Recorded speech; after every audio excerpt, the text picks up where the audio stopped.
Welcome to the Popish Plot. I'm Nate. I'm Jessica. And I'm Mike. Today we're here to talk to you about the Key to Holiness. The Key to Holiness? Yes. There's one thing?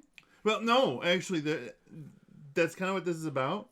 I mean, yes, there is one thing, which is to be actively pursuing a relationship with Christ. That sounds hard. Do you have anything simpler?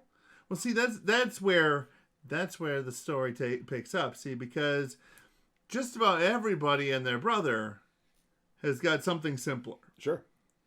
And some of them rightly understand that this is the thing that works for them. Mm-hmm.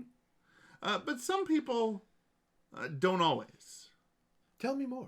Well, so for example, I was listening recently to an interview being done by a prominent Catholic personality. Mm-hmm. I will not mention names because we're not giving them free press. Amongst other reasons that. But they had commented on how in the past few years, mm-hmm. they had realized that they were having issues with social networking, with constant access to the internet. And because they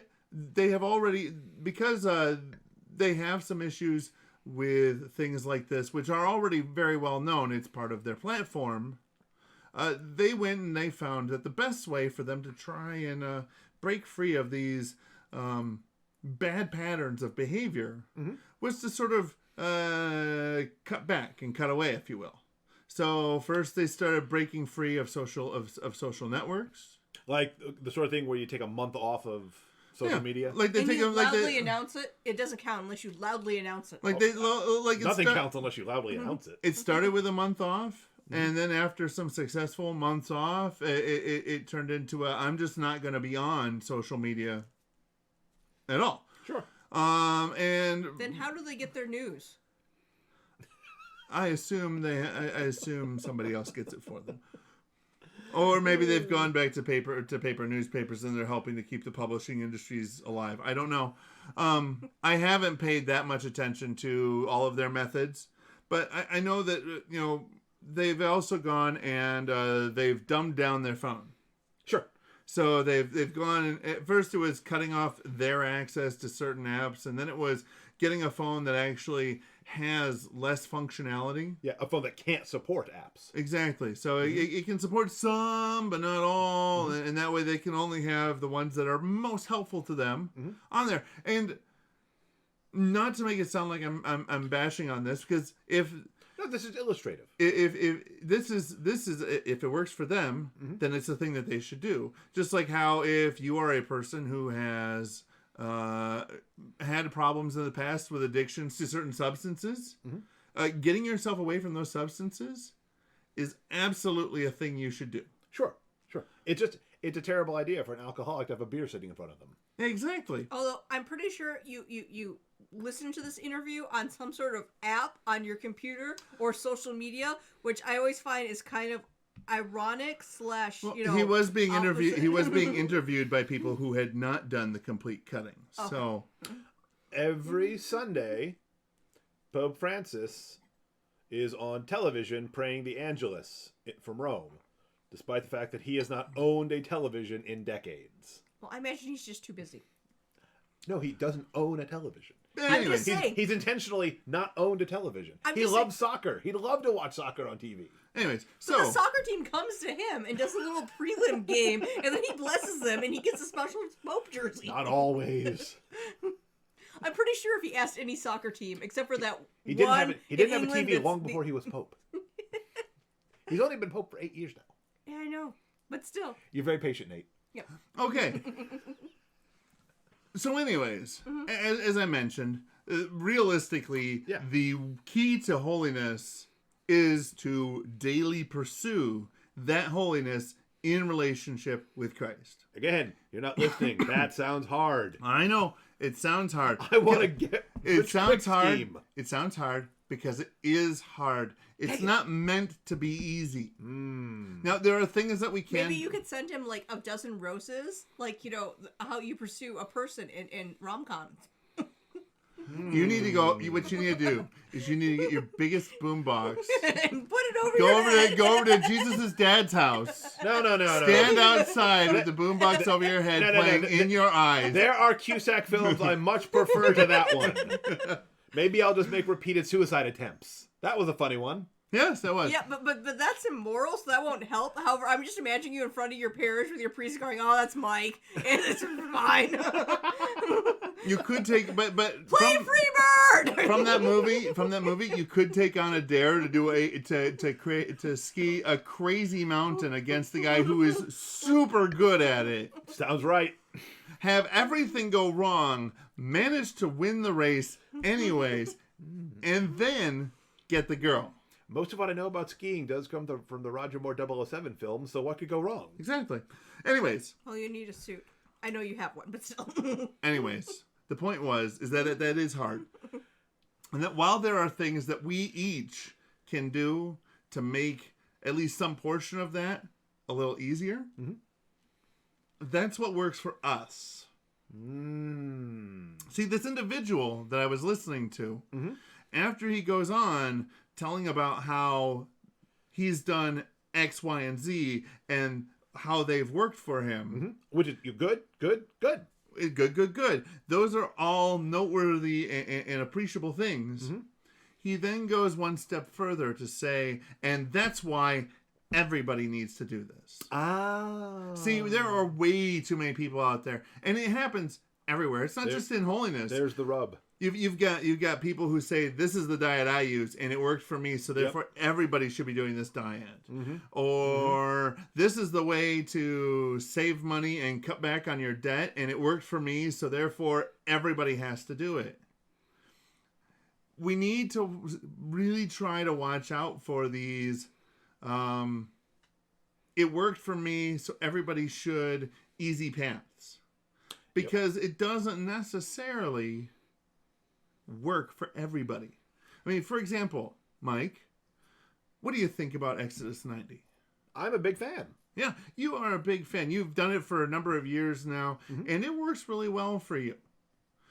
At the same time, I don't do Exodus 90. I not that I don't think it's a good idea. I think it's a great idea. I think it will work for a number of people. But it's not a good idea for you. Exactly. There are a number of things that I would have to go and cut out of my life, which would actually be me forcing things out of other people's lives as well.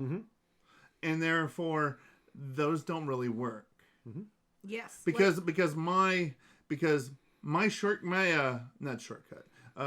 thing that I'm doing to help me be holy shouldn't be a thing that at the same time is punishing the people around me.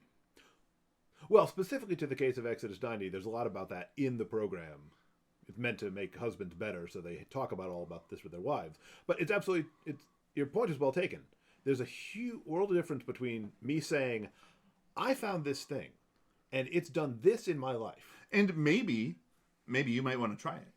And then me saying, I found this thing, it's done this in my life, everyone needs to do this thing. Yeah. Everybody will be a better Christian if they just do this thing that's worked for me. Because fortunately, God made each and every one of us unique. Amen. We are all different. And so none of us is actually going to be able to follow the exact same path to holiness as the person next to us. That key, the key to holiness, the key to holiness is the same, but the road to the door is different. Yes, and I especially, dislike the ones like that about don't do any of these things, because I'm like, okay, so if I get a non-smartphone and took off computers, then I would not be able to do 90% of the stuff that I do for the church 6 days a week. Don't use a smartphone. Okay, that's literally how I update the church's website 5 days a week. and to be honest, if you think I shouldn't have a smartphone, you need to go talk to my parents, because they insist I have one. Isn't that weird? It's usually you should think about whether or not your kids have a smartphone, and here it's the kid going, "Hey, you want to get me off it? You need to go talk to my parents." I mean, I always love the story of my step great grandfather who found that emailing people was cheaper than calling all his children long distance. So he made, my grandparents' generation get computers so he could just email them. Because even though they had to invest in a computer, long term, it would be cheaper than all those long distance calls. Yeah. For those of you who are young, it used to be that long distance calls cost more than local calls. Because they had to run through more copper. Because we used to speak to each other via physical phones, not just walkie-talkies. So really that's the whole gist of what we're trying to get to here, is that there is a path, there's a key to your holiness, and there is a path that you need to follow to get there. And while you shouldn't just necessarily say, well, this is the path I'm taking, so this is my path, it's good enough, we should always be discerning our path to make sure that our path is leading us in the right direction. And there's a temptation, I think, that is there for a lot of us, which is to flatten the world, to take away some of that individuality we were speaking of earlier. Yeah. Whereas the amazing splendor of God cannot be expressed completely in any one of us. It requires all of us and everything. So we have to learn to embrace that genuine diversity in the church, not just between different groups, but between the different individuals. That what works for one is not going to work for another. Think about clerically speaking. The only way that a priest from the western shore of Canada and a priest from Pittsburgh know each other is from social media. Yeah. So if both had taken this advice and gotten off of it, you would have taken away something that has helped the faith of many people. Exactly. And you made a point that there's this desire to kind of flatten things, and it reminded me to insist that this is the one way. It reminded me of a picture as well, because there's also this desire to be able to latch onto somebody else's success and try to ride that as though it were your own. Like, think for a moment of the movie Back to the Future. I do all the time. When was the out of that movie? When is Mr. How much time did you actually see Michael J. Fox riding a skateboard like an ordinary human being? 9 times out of 10, he's grabbing onto the back end of another car and letting it do all the work. Yep. And number one, so many kids have gotten hurt doing that. Number one, that is outrageously dangerous, because he's no longer in control of where things are going or how they're getting there.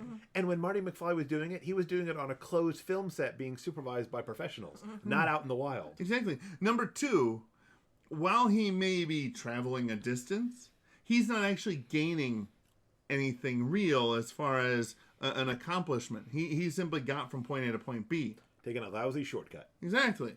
So don't take shortcuts on your faith journey. Walk uphill both ways. Always be discerning. Is this working for me? Is it not working for me? And how could it work better? Is it bringing me closer to Christ? You may like someone, you may respect them, but it doesn't mean you have to do everything that they say. And just because something works for you doesn't mean that you then get the right to foist it on to everybody around you, because clearly you are making their lives better.